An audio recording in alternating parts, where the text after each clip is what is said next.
Product পাওয়া যায়। অনেক দেশে দেখুন ফ্যাক্টরি নাই বা বি নাই, তারপরে ওই দেশেও কিন্তু বিজনেস চলে বা প্রোডাক্ট যাচ্ছে। এরপরে দেখেন বর্তমানে ডিএক্সএল এর ডিস্ট্রিবিউটর সংখ্যা কত? 18 মিলিয়ন। 1,80,00,000। আচ্ছা 9 বেনিফিট আমি আচ্ছা ইনকাম সোর্স যেটাকে আমরা বলি 9 ধরনের গোল্ডেন অপরচুনিটি। আমি অবশ্যই এটা নিয়ে কথা বলবো। 9 ধরনের গোল্ডেন অপরচুনিটি আছে আমাদের ডিএক্সএল এ। এটা আমরা কখন পাবো? যখন আমরা ফ্রিতে কিছু ডকুমেন্টস দিয়ে একটা ডিসকাউন্ট কার্ড করে নেব। এবং ডিএক্সএল এর প্রোডাক্ট সংখ্যা কত? 400 প্লাস। 400 প্লাস আছে। ডিএক্সএল বর্তমানে র‍্যাঙ্কিং কততে আছে? 15। এটা কত সালে গণনা করা হয়েছে? 18 সালে। 18 সালে। এখন যদি গণনা করে টপ 10 এ কি আসার সম্ভাবনা আছে কি নাই? আছে।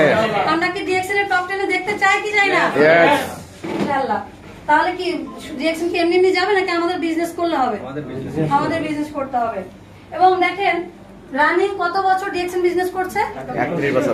31 বছর। 31 বছর এত সফলতার সাথে একটা কোম্পানি হচ্ছে সামনের দিকে এগিয়ে যাচ্ছে। এখন যারা আমাদের ডিরেক্ট সেলিং এর যে শুরুটা হয়েছে 1958 সালে।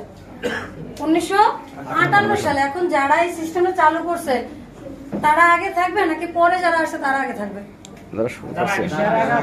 লিডার আমার 5 বছর আগে ক্লাস 1 এ ভর্তি হয়েছে, এখন আমি 5 বছর পর 1 এ ভর্তি হয়েছি, আমি কি তার সমান থাকবো? সে ক্লাস 5 এ থাকবে, আমি ক্লাস কি 1 এ থাকবো। তাহলে পজিশনটা ওভারহিট তৈরি করা হয়।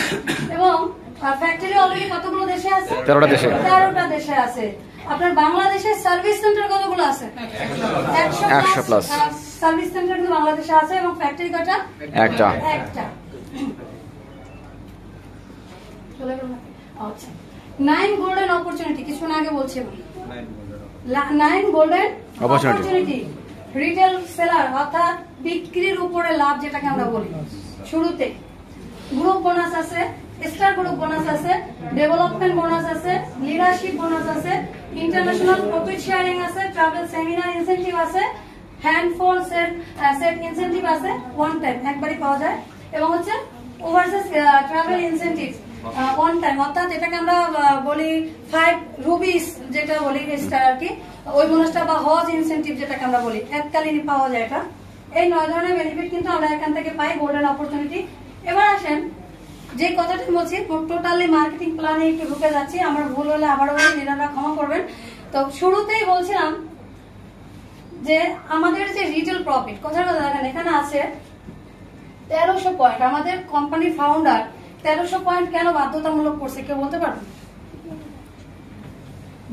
আমাদের দেশে 1300 পয়েন্ট বা হচ্ছে সিঙ্গাপুরে মেবি 100 পয়েন্ট, তাই না? 50 আবার অন্যান্য আরো হিসাব করে আর কি এক এক দেশে কেন করছে এটা কে জানেন? আচ্ছা না জানলে বলে দিচ্ছি। এটা হচ্ছে আমাদের কোম্পানির ফাউন্ডার যিনি দাতক ডক্টর লিন সিওজিন, ওনার একটা মহৎ উদ্দেশ্য ছিল কি যাতে আমরা মানুষরা কি এই ডিএক্সএল মাশরুমের প্রোডাক্ট খেয়ে কি সুস্থ থাকি, এটা ছিল না? এটা কি মানবিক কাজ না? কেউ যদি আমার মাধ্যমে একটা ইনফরমেশন জেনে একটা প্রোডাক্ট খেয়ে সুস্থ হয় তার মানে কি তাকে আমি সুস্থতার ইনভাইট দিয়েছি, এবং সেটা কি কাজ? টাকা পয়সা দিলে কি মানবিক কাজ হয়?